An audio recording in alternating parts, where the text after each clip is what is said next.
नाकाम औरत के 3 बड़े दुश्मन कौन हैं? पहला जो औरत का सबसे बड़ा दुश्मन है वो है दूसरी औरत। जी, आप नज़र घुमा के देखें, आपको मर्द औरत का दुश्मन नज़र नहीं आएगा।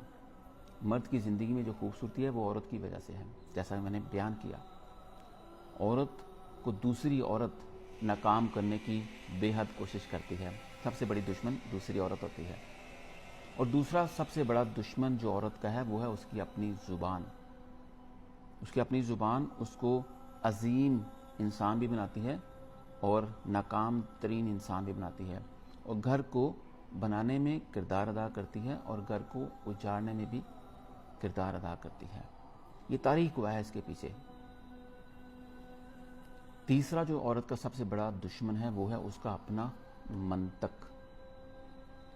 उसके ज़हन में एक चीज़ बन जाती है, सिचुएशन बन जाती है, फिर उसको बदलना तकरीबन नामुमकिन होता है, और उसको बदलने के लिए उसको किसी और की ज़रूरत नहीं पड़ती सिवाय उसके अपने सोच की या अपनी सोच की।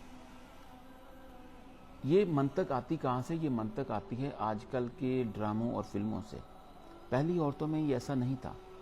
जब से सोशल मीडिया आया, टीवी आया, फिल्म आई, उसके बाद ये मंतक बननी शुरू होगी, जिसके अंदर मुख्तलिफ बिगड़े हुए जो ड्रामे और फिल्में दिखाई जाती हैं, जिसमें एक अजीबो गरीब नज़रिया पेश किया जाता है। उससे एक औरत के दिमाग में मंतक बनती है, वो मंतक की बुनियाद पर अपना घर तोड़ भी देती है और अपनी ज़िंदगी के अंदर प्रॉब्लम्स को वेलकम भी करती है।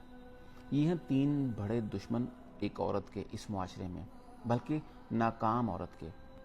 और कामयाब औरत इन 3 चीज़ों को अपने करीब भटकने भी नहीं देती, इस वजह से वो कामयाब है। और हमारे मुआशरे में आप नज़र दौड़ा देखें, आज भी औरत की इज़्ज़त इस लेवल तक है कि उसकी इज़्ज़त के लिए जान दी भी जा सकती है और जान ली भी जा सकती है, क्योंकि औरत एक पाकीज़ा रिश्ता है। उसकी ज़िम्मेदारी है मर्द पर। मर्द इसकी हिफाजत करने के लिए किसी भी हद तक जा सकता है। मैंने आपसे अपना तजर्बा शेयर किया है, इसका मतलब ये नहीं है कि पूरी दुनिया में बिल्कुल ऐसे ही है। एक्सेप्शंस होती हैं, दुनिया में कोई भी चीज़ 100% नहीं है। अल्लाह ताला का कानून ही एक्सेप्शंस की बुनियाद पर है। मेरी ज़िंदगी हमारी औरतों के बगैर नामुकम्मल है।